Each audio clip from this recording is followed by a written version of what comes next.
Doctor साहब, कल जो है सदर मुमलिकत का इंतखाब होने जा रहा है, तो क्या हुकूमत साजी का अमल जो है मुकम्मल हो जाएगा?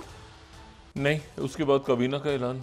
काबीना का तवक्को ये थी कि पहले ऐलान कर देंगे और उसमें वज़ीर ख़जाना के हवाले से सवालात उठ रहे थे कि क्या इसहाक डार साहब होंगे या कोई और शख्सियात होंगी। अच्छा, अभी सारा जो हुकूमत है, वफाकी हुकूमत, उसके खदो खाल वाज़ेह नहीं है और बहुत से नाम भी आ रहे हैं और बहुत से नाम साथ हट भी जाते हैं। तो ये जो हुकूमत साजी है, इसका अमल तो अभी चंद रोज़ जारी रहेगा। और मैं आपको ये भी बताऊं कि इस दौरान बहुत से जो अरकान असम्बली हैं उनके मामला जाएंगे इलेक्शन ट्रिब्यूनल्स में, फिर उनके मामला जाएंगे अदालतों में, फिर उसके बाद तो ये एक प्रोसेस सारा चलता रहेगा। जो मेरा ख्याल है कि जो अहम तरीन इसमें इस वक्त मामला है कि ये स्टेबिलिटी, यानी नाहल हो गया, अब दूसरी जगह किया, उसने उसके ये फैसला आ गया, फिर एक शख्स उधर गया, उधर ये चलता रहेगा सारा सिलसिला। लेकिन जो मजमूई मुल्क के रियासत के इशूज़ हैं कि जिसमें मईशत, ख़ारजा पॉलिसी और सोशल अनरेस्ट ना हो, और ये सारे मामला जो हैं ये बहुत इंपॉर्टेंट, और ख़ारजा पॉलिसी, ठीक है। तो बाकी जो है वो तो अदालतों में फैसले होंगे, ट्रिब्यूनल्स में जाएंगे केसेस, पार्लियामेंट के अंदर भी शोर शराबा होता रहेगा, वो तो ये भी बहुत कुछ होता रहेगा आने वाले दिनों में। असल बात ये कि सिस्टम जो है ना, यानी रियासत किसी मरहले में मेरा नहीं ख्याल कि वो डिस्टेबलाइज होगी या वो बर्दाश्त भी कर सकती है, तसव्वुर भी कर सकते हैं कि मामला जो है अदम इस्तेकाम की तरफ जाएंगे। तो बाकी सारी सियासत है वो होती रहेगी। और इसमें अब IMF के साथ मुज़ाकरात होते हैं, उसमें देखते हैं क्या शराइत हतमी तौर पे आती हैं, कैसे इम्प्लीमेंट होती हैं, क्या उसका असर पड़ता है, इन्वेस्टमेंट्स कैसे, वो मतलब वो जो जो वसी है ना इश्यूज़ रियासत के, वो इस वक्त ज़्यादा इंपॉर्टेंट है। टेररिज्म एक कांस्टेंट फैक्टर है, वो कहीं ना कहीं होता रहता है, लेकिन ये कि बड़ी हद तक कम हो गया। कत्ल व गारत और ये सारे जो वाक़यात पेश आते हैं, हम सुनते हैं ख़बरों में, ये तो इससे हट के मैं हार्डकोर टेररिज्म की बात कर रहा हूँ।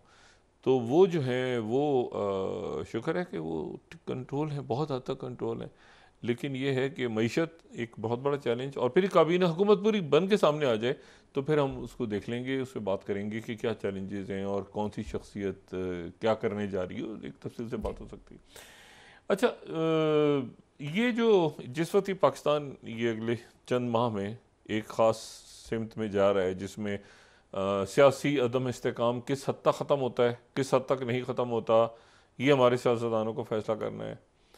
और ये वही सियासी अदम इस्तेकाम होगा तो माशी इस्तेकाम होगा, सियासी इस्तेकाम होगा तो माशी होगा तो उसके नतीजे में तमाम मुल्क जो है वो आगे चलेगा, वरना ये कि सारे मामला जो ख़राब हो जाएंगे।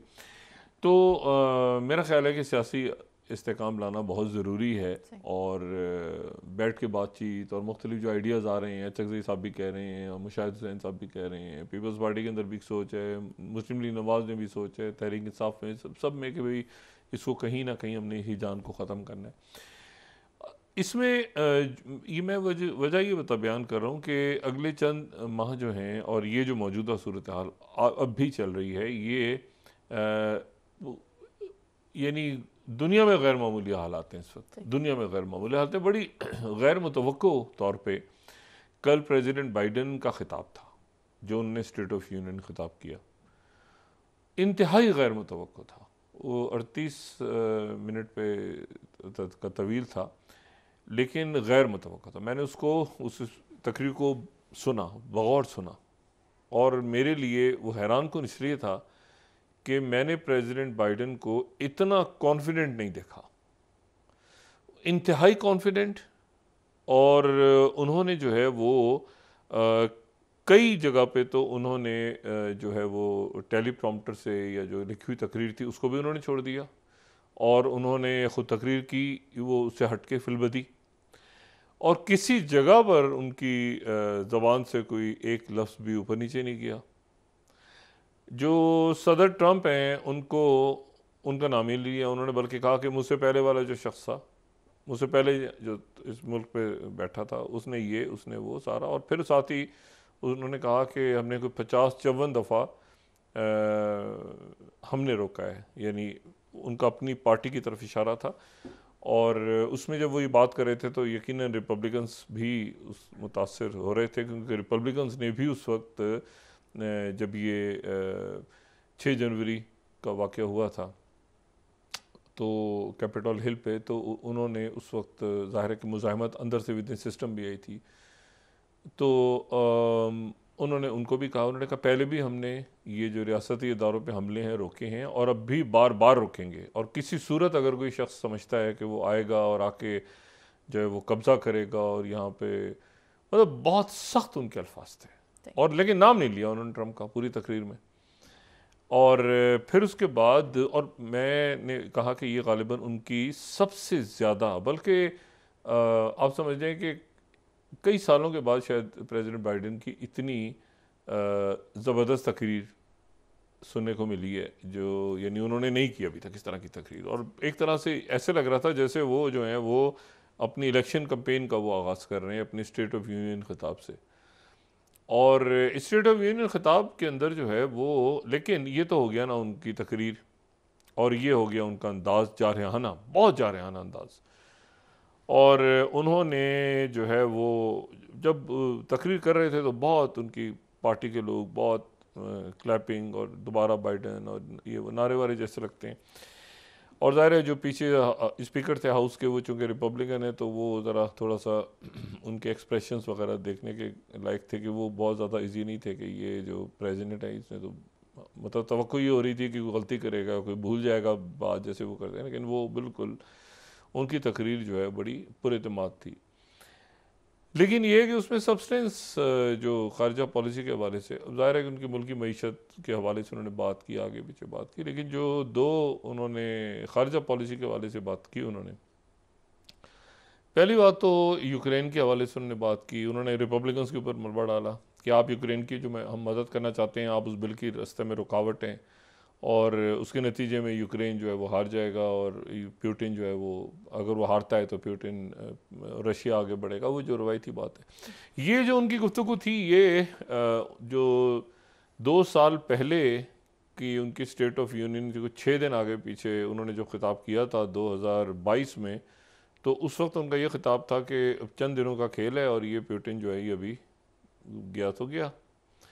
तो जब वो तकरीर हो रही थी तो तमाम हाउस खड़ा हो गया था, और तमाम हाउस ने वह क्लैप किया था और ज़बरदस्त किस्म के। लेकिन कल जब हम ये बात कर रहे थे कि भाई हम यहाँ पे जो है वो प्यूटिन चंद दिनों का मेहमान है और हम जंग जीत जाएंगे, वो तमाम लोग जो हैं वो खामोशी से बस अपना सर पकड़ के बैठे हुए थे और देख रहे थे कि ये क्या बात हो रही है इस वक्त, ठीक है। क्योंकि वहाँ उस महाज पे, यूक्रेन के महाज पे तो वो कुछ हासिल नहीं हुआ जो हासिल होना था।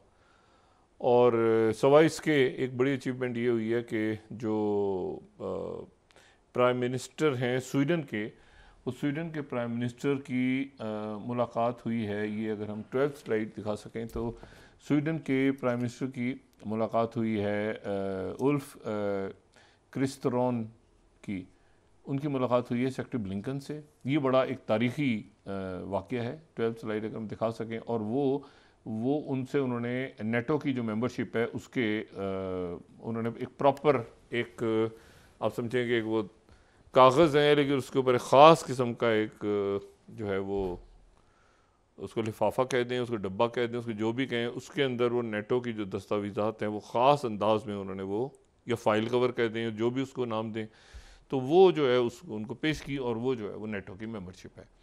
तो ये एक अचीवमेंट हुई। और इससे पहले जो है फिनलैंड की भी हो, जो फिनलैंड का डायरेक्ट बॉर्डर है बहुत बड़ा, स्वीडन का डायरेक्ट बॉर्डर नहीं लगता, लेकिन ये कि नेटो की मेंबरशिप हो गई। तो 32वां रुकन जो है वो नेटो बन गया। स्वीडन 32वां रुकन बन गया नेटो का। 32 कंट्रीज हो गए अब स्वीडन में, उसमें नेटो में, स्वीडन को मिला के। अच्छा, लेकिन इशू ये है कि अब ये उस वक्त हो रहा है सारा जब, तो एक तो यूक्रेन के ऊपर उन्होंने बात की, उन्होंने जोर दिया, उन्होंने कहा कि, और एक तरह से उनकी जो तकरीर थी वो यूरोप के लिए भी मैसेज था कि भाई मैं अगर होता हूँ तो नेटो मजबूत होगा, हम साथ चलेंगे, मगरबी जो ममालिक हैं, बरतानिया भी और बाकी जो इत्तेहादी हैं उनके साथ चलेंगे। और उन्होंने एक तरह से फिर उन्होंने कहा कि मुझसे पहले जो आदमी था वो चाहता है कि ये सारी दुनिया में अमेरिका की जो पोजीशन है वो तितर बितर हो जाए, ताल्लुकात ख़राब हो जाएं। तो उन्होंने कई दफ़ा जो है वो नाम लिया कि मुझसे पहले वाला आदमी, ठीक है, और उन्होंने जो है वो वहाँ पे ट्रंप का नाम नहीं लिया। और ट्रंप ने जो बाद में इस तकरीर को इंतहाई मायूस कुन करार दिया, जो ज़ाहिर दे नहीं था, उन्होंने कहा इसमें कुछ नहीं है, तो कुछ नहीं था तकरीर में। और अभी थोड़े दिन के बाद मैं ज़रा सामने आऊँगा तो फिर दो दो हाथ होंगे। सदारती मुहिम जो है वो वहाँ पे जब अखाड़ा लगेगा, मैदान लगेगा, तो देखते हैं दोनों पहलवान किस तरह उतरते हैं, ठीक है ना। तो बड़ा ज़बरदस्त मुकाबला होगा प्रॉपर अखाड़े में, बाइडन बमुकाबला ट्रंप। अच्छा, लेकिन दूसरी जो मायूसकुन बात है वो दूसरी, यानी ये दोनों जंगें जो हैं, एक तो जंग एक जाहिरियत है, दूसरी जाहिरियत को वो छोड़ के जा रहे हैं और उसका कोई सर पैर नहीं है, और वो ये कि वो जो गज़ा में जाहिरियत है। और हमास का डेलीगेशन चला गया, और हमास का डेलीगेशन चला गया वहाँ से, और वो कह रहे हैं कि अगले हफ्ते आएंगे हम। हमास के डेलीगेशन कह रहे हैं तो अगले हफ्ते आएंगे, तो ये तो रमज़ान शुरू हो चुका होगा। तो इसका मतलब ये है कि वो प्रेसिडेंट बाइडन और वो सारा जो पेरिस एकॉर्ड था, CIA चीफ मेरे ख्याल से इधर ही मशरिक़ वस्ता में ही कहीं है, मिस्र में या कतर में या इन्हीं मुल्कों में कहीं घूम रहे हैं और कोशिश कर रहे हैं कि ये जंग बंदी हो जाए। लेकिन अगर जंग बंदी नहीं होती और जंग जारी रहती है रमज़ान के दौरान, तो फिर ये बड़ी खूनरेज़ी होगी, बड़ी खूनरेज़ी के इम्कानात हैं, ख़ास तौर पे मस्जिद अक्सा के हवाले से। अच्छा, ये एक अजीब व गरीब सी बात जो है, ये कहते हैं कि जी गज़ा के मुक़द्दस मकामात, भाई मुक़द्दस मकामात गज़ा में नहीं है। ये बार बार ये जो हमारे मगरबी अकाबरीन ये लफ्ज़ इस्तेमाल करते हैं। मस्जिद अक्सा जो है ये तो वेस्ट बैंक में, ये तो यरूशलेम में है। तो ये बार बार के गज़ा में जो है वो, मतलब ये ख़ुद भी कंफ्यूज हो जाते हैं कई दफ़ा बात करते हुए। अब मैं उस डिटेल में नहीं जाना चाह रहा, लेकिन ये मस्जिद अक्सा को गज़ा में उसके जो जगह है वो गज़ा में बयान कर देते हैं बहरहाल। और यरूशलेम को भी कभी कभी ये कंफ्यूज होकर वो गज़ा में ले जाते हैं। तो बहरहाल मैं उसकी डिटेल में नहीं जाना चाह रहा, लेकिन मैं सिर्फ बता रहा हूँ कि इतना कई दफ़ा कन्फ्यूजन होता है कि समझ में नहीं आता कि क्या बात कर रहे हैं ये। तो उसके बाद जो है वो, क्योंकि जाहिर है कि वो एक मतलब फिलबदी भी बात कर देते हैं, लेकिन वो गलत बात कर देते हैं, तो मैं उसको रिपीट नहीं करना चाह रहा। अच्छा, अब यह है कि वो जंगबंदी जो है वो तो नहीं हो सकी। अच्छा, जंगबंदी नहीं हो सकी, लेकिन उसके साथ ही प्रेसिडेंट बाइडन ने एक और ऐलान किया। अच्छा, वो ऐलान भी समझ से बाहर है। वो उन्होंने ऐलान किया कि जी हम गज़ा के जो साहिल हैं उन साहिलों पे एक आर्जी बंदरगाह बनाएंगे। ये जो जैसे नॉर्मंडी के ज़माने में जंग अजीम के दौर में वहाँ पे उतरते थे, उसी तरह से कोई लग रही है कोई। वो एक आर्जी बंदरगाह बनेगी, और उस आर्जी बंदरगाह पे जो है वो जहाज़ आया करेंगे, समुद्री जहाज़ वो आया करेंगे साइप्रस से, कब्रस से, और इमदाद लेकर आया करेंगे। अच्छा, इसके फ़ौरन बाद जो है वो ये एक स्टेटमेंट आई है, और इस स्टेटमेंट में यूरोपीय यूनियन जो है वो भी साथ है। और ये 28 स्लाइड अगर हम दिखाएं तो यूरोपीय union, republic of Cyprus, UAE, United States और यूनाइटेड किंगडम, इन सब ने इंडोर्स किया है इस फैसले को कि एक मैरीटाइम कॉरिडोर बनना चाहिए गज़ा तक आने के लिए, यानी समुद्री रास्ता बनना चाहिए। अच्छा जी, अब समुद्री रास्ता तो बनना चाहिए, लेकिन सवाल ये है कि इसमें इससे ज़्यादा कोई अजीब व गरीब किस्म की बात नहीं है कि जी समुद्री रास्ते से गज़ा तक एक बंदरगाह बनेगी। पहले गज़ा में एक बंदरगाह बनेगी, उस बंदरगाह में साइप्रस से सामान आया करेगा।